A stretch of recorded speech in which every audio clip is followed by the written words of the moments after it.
做按揭點解唔揾銀行先，而要揾 Mortgage Advisor 先呢？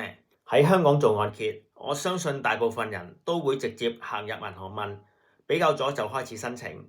所以香港人嚟到英國都以為呢個做法係王道。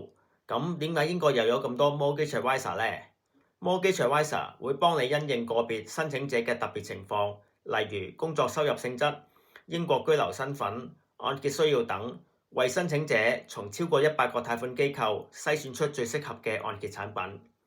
況且有不少貸款機構只係會接受通過中介嘅按揭申請。